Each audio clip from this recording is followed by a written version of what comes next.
श्री राम चतुरधिकशततमः सर्ग।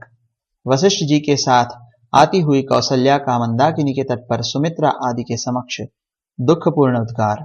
श्री राम, लक्ष्मण और सीता के द्वारा माताओं की चरण वंदना तथा वशिष्ठ जी को प्रणाम करके श्री राम आदि का सबके साथ बैठना।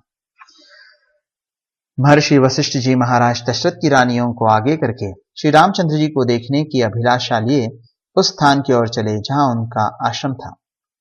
राजरानियां मंद गति से चलती हुई जब मंदाकिनी के तट पर पहुंची तब उन्होंने वहां श्री राम और लक्ष्मण के स्नान करने का घाट देखा। उस समय कौसल्या के मुंह पर आंसुओं की धारा बह चली। उन्होंने सूखे हुए उदास मुख से दीन सुमित्रा तथा अन्य राजरानियों से कहा, जो राज्य से निकाल दिए गए हैं तथा जो दूसरों को क्लेश न देने वाले कार्य ही करते हैं, उन मेरे अनाथ बच्चों का यह वन में दुर्गम तीर्थ है जिसे इन्होंने पहले पहल स्वीकार किया है। सुमित्रे, आलस्य रहित तुम्हारे पुत्र लक्ष्मण स्वयं आकर सदा यहीं से मेरे पुत्र के लिए जल ले जाया करते हैं। यद्यपि तुम्हारे पुत्र ने छोटे से छोटा सेवा कार्य भी स्वीकार किया है, तथापि इससे वे निंदित नहीं हुए हैं, क्योंकि सद्गुणों से युक्त ज्येष्ठ भाई के प्रयोजन से रहित जो कार्य होता है वे ही सब निंदित माने गए हैं। तुम्हारा यह पुत्र भी उन क्लेशों के योग्य नहीं है जिन्हें आजकल वह सहन करता है।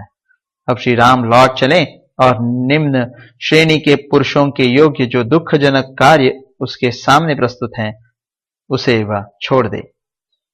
उसे करने का अवसर ही उसके लिए न रह जाए। आगे देखकर विशालोचना कौसल्या ने देखा कि श्री राम पृथ्वी पर बिछे हुए दक्षिणाग्र कुशों के ऊपर अपने पिता के लिए पिसे हुए इंगुदी के फल का पिंड रख छोड़ा है। दुखी राम के द्वारा पिता के लिए भूमि पर रखे हुए उस पिंड को देखकर देवी कौसल्या ने दशरथ की सब रानियों से कहा, बहनों देखो, श्री राम ने इक्ष्वाकु कुल के स्वामी रघुकुल भूषण महात्मा पिता के लिए यह विधि पूर्वक पिंडदान किया है।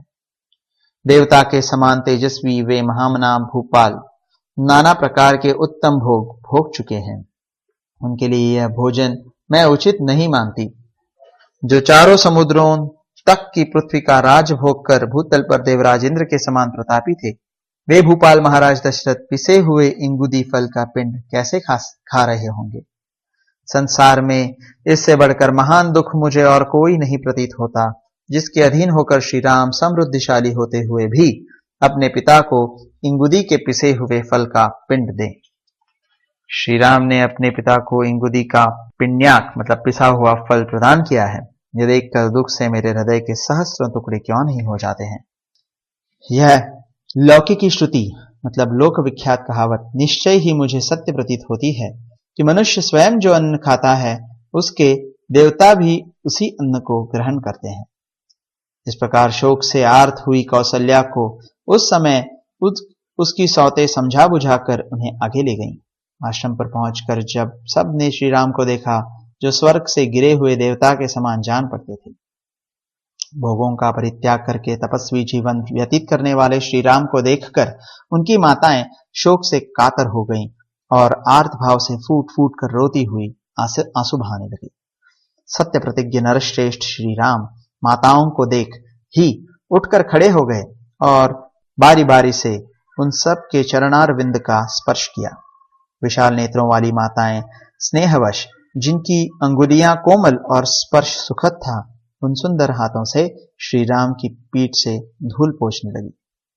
श्री राम के बाद लक्ष्मण भी उन सभी दुखिया माताओं को देखकर दुखी हो गए और उन्होंने स्नेहपूर्वक धीरे धीरे उनके चरणों में प्रणाम किया। जब सब माताओं ने श्री राम के साथ जैसा बर्ताव किया था वैसे ही उत्तम लक्षणों से युक्त दशरथ नंदन लक्ष्मण के साथ भी किया। तदनंतर आंसू भरे नेत्रों वाली दुखिनी सीता भी सभी सासुओं के चरणों में प्रणाम करके उनके आगे खड़ी हो गई।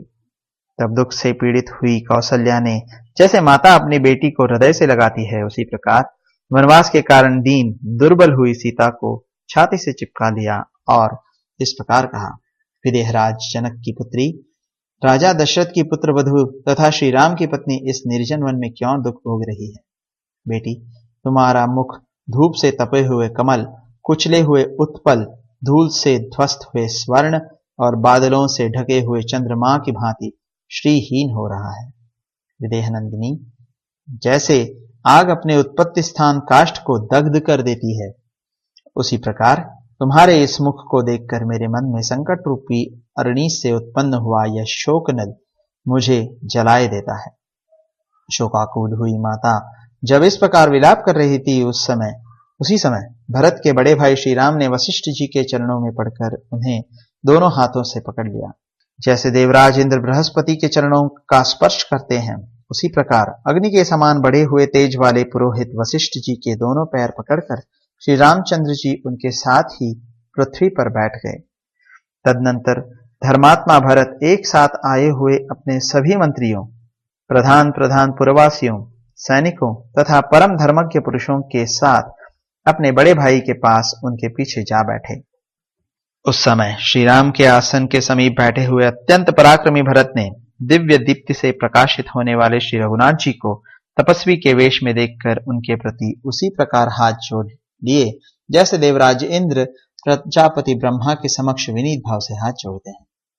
उस समय वहां बैठे हुए श्रेष्ठ पुरुषों के हृदय में यथार्थ रूप से यह उत्तम कौतूहल सा जाग उठा कि देखे ये भरत जी श्री रामचंद्र जी को सत्कार पूर्वक प्रणाम करके आज उत्तम रीति से उनके समक्ष क्या कहते हैं।